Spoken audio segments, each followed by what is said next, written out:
नाज़रीन, लाहौर के इलाके फ़िरोज़ाबाद में वाक़े अरफा प्लाज़ा में थियल बम धमाके के नतीजे में मरंदड़नि जो अंग 22 खां टपी वियो आहे, जिन में औरतूं ऐं ॿार पिणु शामिल आहिनि, जॾहिं त ज़ख़्मियुनि जो अंग पिणु 30 खां वधी वियो आहे।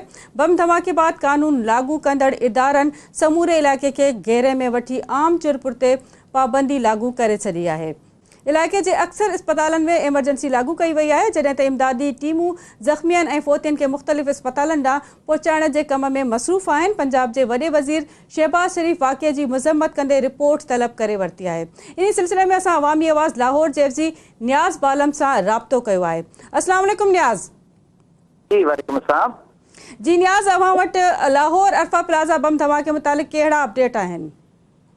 तारा असल में गाल ये है कि ही जो धमाको थियो है, धमाको अरफा करीम टावर जे वेझो थियो है। सब्जी मंडी है इते, ही पुरानी हिकड़ी हुई जै वक्त इते एडी आबादी न हुई, तो उन वक्त इते सब्जी मंडी हुंदी हुई, पर हाणे हू जेके है उनके बाहर मुंतकिल करे छॾिया है इते जी इंतजामिया। पर अञा भी उते कुछ माण्हू पंहिंजो कारोबार हलाइनि पिया ऐं उन्हनि खे हटाइण जे लाइ उन्हनि खे तजावुज़ात करार ॾेई करे इंतजामिया उन्हनि खे ॿाहिरि कढण जे लाइ हिते ऑपरेशन करे पई गुज़िरियल 3 ॾींहंनि खां। त इन अॼु बि उहा ई कार्रवाई हले पई। त इन दौरान में ही हिकु मशकूक मोटरसाइकिल सवार जेको आहे मुबैना तौर ते उहो उन जाइ ते आयो आहे ऐं उन पंहिंजे पाण खे जेको आहे ब्लास्ट कयो आहे। इन ब्लास्ट में हेसि ताईं जेको आहे ॿुधाइनि था इंतजामिया वारा त कि 26 शहरी ऐं जंहिंमें पुलिस वारा बि आहिनि उहे शहीद थिया आहिनि ऐं 55 खां वधीक जेके आहिनि से ज़ख़्मी आहिनि, जेके जिना हॉस्पिटल, जनरल हॉस्पिटल, सिविल अस्पताल ऐं इत्तफ़ाक़ हॉस्पिटल जेको आहे उन्हनि खे उमारियो आहे। हिननि में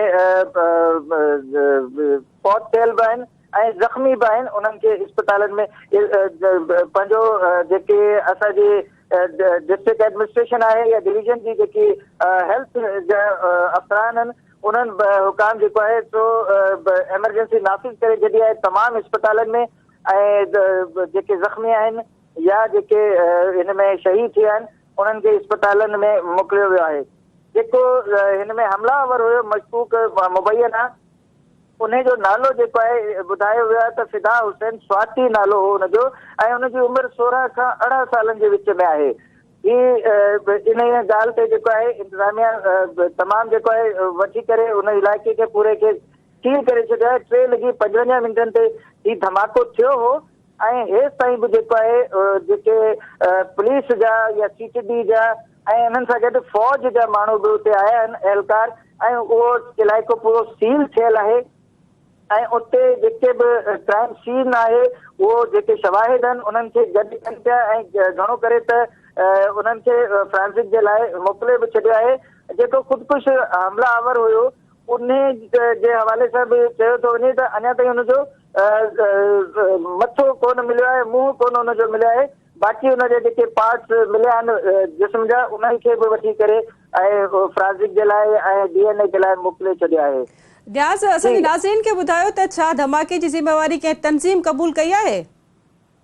फौरी तौर ते जीअं त अॻु में बि लाहौर में जेके हालिये वेझड़ाई में जेके धमाका थिया त उन्हनि में बि जेको आहे हू फौरन जेको आहे हुनजो ज़िम्मेवारी क़बूल कई वई। अॼु बि इन धमाके जे हवाले सां बि तहरीक तालिबान पाकिस्तान हिन जी ज़िम्मेवारी क़बूल कई आहे ऐं उन्हनि जेको ही हमलावर हुयो मुबैना उन जी फोटो बि जेकी आहे पंहिंजे उन्हनि ज़ाहिर कई हुई ऐं उहा बि जेकी आहे उन हवाले सां जेको आहे ख़ुदकुश हमलावर जे लाइ चयो थो वञे त तहरीक तालिबान जेकी आहे उन्हनि जी ज़िम्मेवारी क़बूल कई आहे। नियाज़, ही भी ॿुधायो त जीअं त तव्हां ॿुधायो या ख़बरूं बि आहिनि त फ़ौतियुनि ऐं ज़ख़्मियुनि में पुलिस एहलकार वधीक आहिनि, तव्हां छा था सम्झो त पुलिस एहलकारनि खे टारगेट कयो वियो आहे?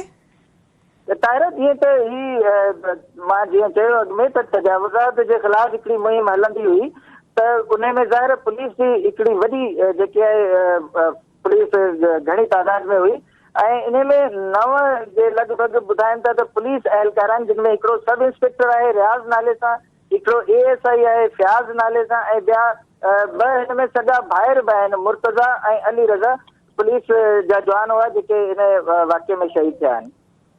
आख़िरी सवाल तव्हां खां, जीअं त फोतियन ऐं ज़ख़्मियन जे वारिसनि खे पहुचण में आसानी थिए, इलाइक़े जे कहिड़ी अस्पतालनि में इहा एमरजेंसी लागू कई वई आहे? कुझु अस्पतालनि जा तव्हां नाला खणंदो जिते इहे मुंतकिल कया विया आहिनि फोती ऐं ज़ख़्मी? हॉस्पिटल्स आहिनि, जिना आहे, जनरल हॉस्पिटल आहे, सिविल हॉस्पिटल आहे ऐं इतफ़ाक़ अस्पताल आहे, उते एमरजेंसी नाफ़िज़ थियल आहे। सर्विसिस हॉस्पिटल में भी उते ज़ख़्मी भी मोकिलनि पिया ऐं जेके फौती आहिनि उन्हनि खे बि उते रखियो वियो आहे। महिरबानी नियाज़ बालम, तव्हांजी असां सां गॾु टेलीफोन लाइन ते मौजूदु रहियो।